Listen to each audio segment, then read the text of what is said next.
Hey there, Ralf Schonenbach. Welcome to the Red Couch. Thanks. Good morning. Great to see you. And good morning to you too. I hear you are at the moment in Germany, which is amazing because, that's where I originally come from. And I'm really eager to hear more about your new developed global mobile nomadic lifestyle, Ralph. Maybe we start with you telling the audience something that they won't read about you on the internet. Okay, yeah, sure. Something. Well, well, thanks again for inviting me. I think that maybe you wouldn't find so much about my travels, but I do love traveling, Uh-huh. and I try to spend 2 to 3 weeks a month in new countries so that I can experience different cultures and meet different people. And that really takes me everywhere from different parts of the US through Europe to Asia. So I'm happy to be in Germany right now, but traveling to the US next week. Okay, so but you still have a home base anywhere, or did you Um, completely give that up? I gave that up about a year ago because I've been fascinated with the idea of not having any possessions and Uh-huh. just being able to travel wherever you want, whenever you want. And at first, it's a very liberating feeling because you don't have to think about things like who's going to water your plants or if you have a pet, who takes care of the pets and all these things. So it gives you a lot of flexibility. Well, that's amazing. It's something I haven't quite attained yet as a lifestyle. So I'm still keeping my home base in Zurich. And, occasionally I stay somewhere for an extended period of time. And and I quite enjoy that flexibility, but I can't really imagine not having a place to go home to where, somebody has to water my plants when I'm not here, etc. So that's really interesting that you manage this minimalistic lifestyle. Very keen to hear more about that. And I think our audience is probably keen to hear more about that too. We've met a long time back, and I distinctly remember that, it was one of those dares that I had for myself that I basically asked you, could we have lunch? Because you sound like an interesting person. And you agreed. So that was pretty cool. So that I really, could learn a lot from you and understand how you became the person that you are today. But I want you to tell us the story. So basically, maybe we start with, your big why you do what you do, and then you can tell us more about how you got there. Oh, that's great. Yes, I remember that meeting. It was a long time ago, and I've been fascinated with relationships for a very long time, and how people connect. How do you maintain those relationships? How do you develop deeper relationships with people? And so throughout I would say my past career, in the last, let's say 20 years, I've been focused on either services or technology that bring people together and engage people differently. And recently I was able to write a book about relationships, basically capturing all of my thoughts over the past years Uh-huh. and trying to put together a comprehensive view of both the personal side of building relationships. So how do you view yourself?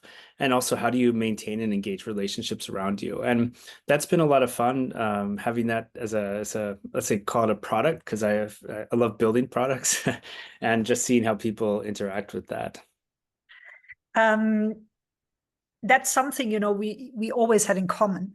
And, you when I met you, you did all this great work with helping entrepreneurial women in Asia and developing countries. And you ran a business and you ran an NGO and all of this at the same time. And then I think I remember that you developed an app that was supposed to support your relationships, like the relationship capital that you have.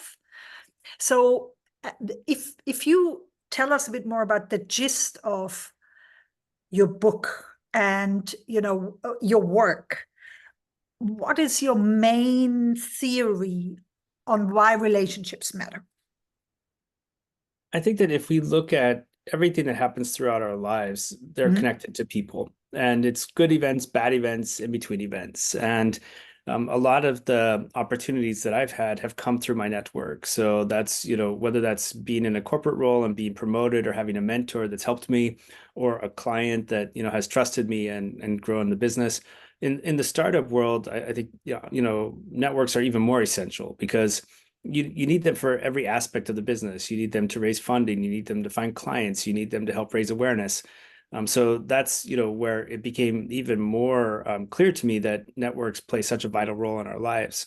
And also, when you look at your personal life, the relationships that you have around you are very important. You know, some of those relationships are very supportive and helpful. And then, as you step back and reflect, some relationships are more harmful and, set you back. And I think that, taking an inventory of the relationships around you and really assessing, who promotes you and believes in you and helps you develop, and focusing on those relationships can really help. And likewise, finding those people that bring you down and potentially cause harm, putting some barriers there, or isolating yourselves from those people is also really important. And I think that, we often, don't put enough priority on, segmenting in both directions. I get that a lot, this topic. I also think it has to do a lot with, the seasons of life you go through. And that especially, I think we're sort of the same age. Now, Generation X, we're not really ready for retirement yet. We still think we can achieve a lot. But it's also the time where maybe achievement is no longer serving us. And relationships have become a lot more important. There's been a huge study, and it's also been published as a book called The Good Life. I'm not sure if you read it. And, the essential of that huge book is, if you have good relationships, you will have a good life. So to summarize that book in one sentence. And I think it's really important what you're saying, that sometimes we need to take that inventory and see, which relationships are still serving us, where do we need to establish better boundaries. And when I say serving us, it doesn't always mean in the sense of, where can we get a profit from? But also in the sense of, where do we have the right energy, and where do we feel like, this relationship is actually good for us and our nature. So when we talk about networking in the business context, there's always this, the sleazy car salesman idea of networking that is not really networking. How would you say, what is, in your view, good professional relationship building and maintenance? What does it entail, according to Ralph Schonenbach? Well, I use the analogy a lot, about a garden, and you have Huh? different types of plants in your garden, and some of them are very young. Maybe you've just met a person, maybe it was through a Zoom call, and you don't know much about that person, and there's a lot of potential there. It just needs to be nurtured. And then, as those relationships get stronger, they require more attention, and then eventually you can harvest from those different plants in your garden. And harvest, as you said, it doesn't mean just sales. It just means, how do you live an enriched and fulfilling life, through these relationships. And I think of, if you think about your garden, it's easy to imagine that the weeds take over, and then you need to get rid of some of the weeds out of the garden. And then sometimes you forget to water some of the plants, and they start to wilt, and then you need to invest more time to restart them. So, if you use this analogy and you picture what your garden should look like, that kind of gives you a vision of where you want to go with your relationships. So that's how I think about my network, and how I try to maintain it. I love that. I love that. I use that image a lot too. It's funny, and I also often speak about the circle of trust. Stole that from Robert De Niro. Um, and I was just thinking when you said that. Oh, and then there's this inner circle, this inner garden. The people that are very close to you, and like your close friends, basically. And that I was just visualizing a beautiful flower garden in, a summer garden, basically, or a few trees, that have been there forever, like your family or, ancestors and all of this. This is a wonderful image. So great to keep that in mind. Also that things can grow over time, but also sometimes, they need to be weeded out because, yeah, or, maybe cut back because they need a bit of more light, or yeah, interesting analogy. And so you managed to write and publish a book. Congratulations. I'm eager to read it. I ordered it yesterday already. Oh, So thank you. I'm in the book processing mode at the book ordering mode at the moment. So yeah, I'm looking forward to reading it. And And I'm wondering, has the book changed anything for you in your outlook as an entrepreneur, author? What did it do to you? The book really helped structure my thoughts. Uh-huh. Before I just had, random pieces of ideas, and the book helped me really pull it all together. And now that I have the book, it's been a great way to connect with people or excuse me, reconnect with people on the topic. And people are really interested in it and have been very supportive. So right now, I would say I'm just in the phase of getting feedback because, that's what you want to find out is if this book actually helps people.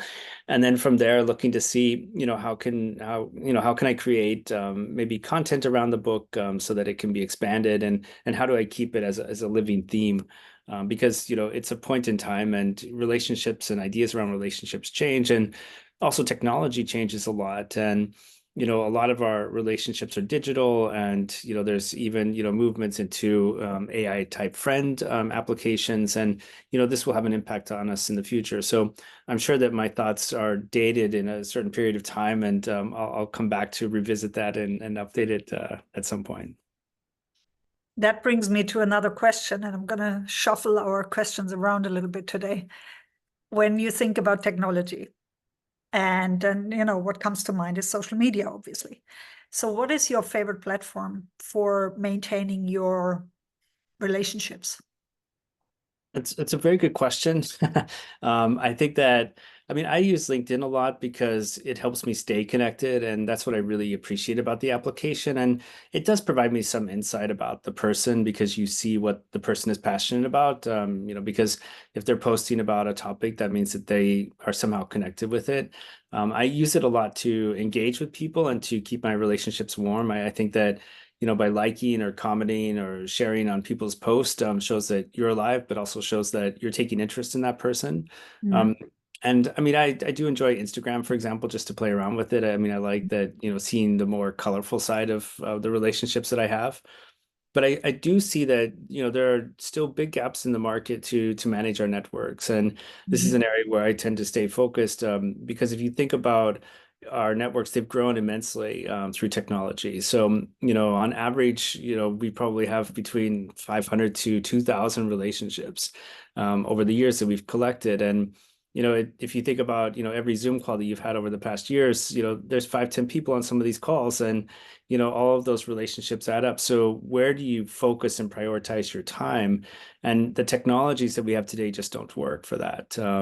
Nobody wants to, go and install Salesforce or HubSpot for you to manage your own relationship. And there isn't a real personal relationship manager out there. And LinkedIn is great for keeping track of people, but if I went to LinkedIn and just if I could talk to LinkedIn and say, hey, who should I reach out to today? It just falls over. So there's still a lot of room, and I'm very optimistic about the technologies that are coming out to be able to help people manage their networks more effectively.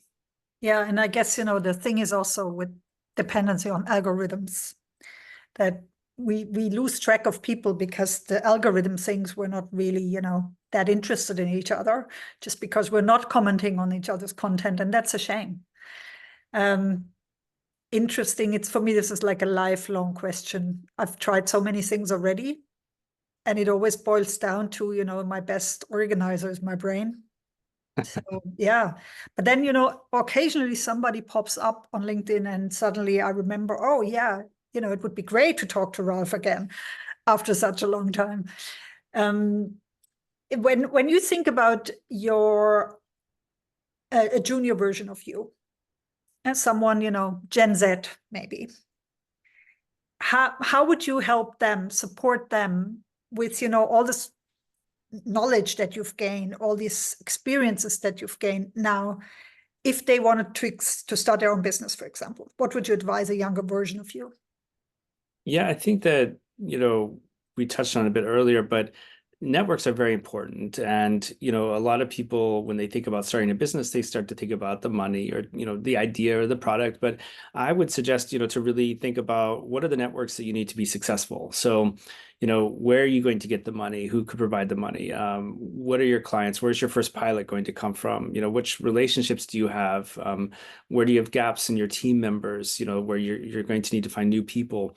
So I think if more people assess their network before they started businesses, they would be able to assess, okay, I have some gaps in a part of my network that I need to build before I launch a business, and start to see, okay, where can I get those relationships? And we all have the potential to connect with so many people through the people that we know. It's just that, we often don't think about, where are those gaps. And so I'm sure that, if I, started a business and I came to you and I said, I noticed that you're connected to a few people, I have a gap in my network. If you know these people well, could you introduce me? You would be happy to do that.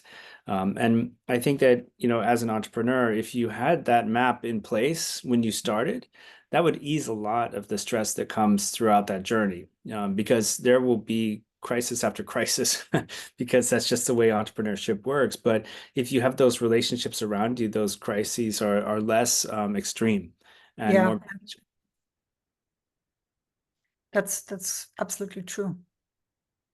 Sorry, I didn't want to interrupt you. Go on. No, Just wanted to confirm.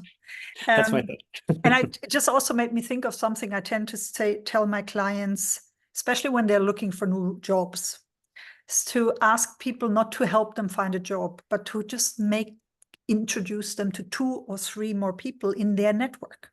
Yeah, so especially, if they're vibing and if they feel like, oh, this is a good conversation, just say, hey, can you introduce me to 2 or 3 more people in your network that, might be interesting for me to get to know? Because most of the time people are scared, to take too much responsibility, like, oh, this is a good person. I've never worked with them. I don't know if I can say that, especially in Switzerland, where everything is so trust-based. But they would be happy to introduce you to 2 or 3 more people in the network. And I noticed recently that I made a mistake. I did it on purpose, but now I would say it was a mistake because it will hinder a lot of people from connecting to my network. Instead, I closed my network on LinkedIn and I just opened it up today. Oh, I'm telling people connect with me so that your second level network will expand exponentially. And then, they also have to see who I'm connected to. So that's a small way to help people, especially, marginalized people or, minorities, women, to get more access, for example, in tech, is that, you help them get access to your larger network. So that's something I think we can all do and provide and are happy to do as well. yeah, that's a really good point. And I think that, we often don't think about how we can lean on our network when we are in a point where we are, we need help. And I think it's okay to ask for help. And, when you're searching for a new job, I think there's this stigma when you don't have a job that, you're somehow an outcast. And it doesn't make sense because you have a lot of skills, and there are definitely companies that want to work with you. So I think part of it is focusing on yourself and you know picking yourself back up and saying, okay, I have a lot of skills. That's Yeah. nonsense, and Yeah. then looking at your network and seeing how you can connect. And that's where this idea of having a really warm and engaged network makes sense, because to warm up a network takes a long time. It's not something that, I can call somebody after 10 years and say, hey, remember me? Could you introduce me to somebody? That's a little awkward. And, so, ensuring that your network is warm and engaged, I think really helps people when they get into challenging times. Yeah, and also, with all the mental health issues we see now in the workplace, all the stress people have been experiencing in the last 5 years. I mean, I noticed that a lot of people have a hard time reaching out to other people and asking for help. But I think this is really something we all need to get better at and just do it. Because Yes. there is nobody, like there's no higher institution that will save us. So at the end of the day, it's the people that we know and the people that trust us that will support us. So yeah, I think that's really something, maybe also going into what I call the darker season, the November months. Maybe to think about, maybe there are people that, would love to reach out to you, but they don't really know how. And I always say, if it's a small thing, a small favor, and a clear ask, why should people not want you? Why should they not want to help you? If they can, if it's a small ask or something they can do in 5 minutes. It's just Absolutely. sometimes people are so vague.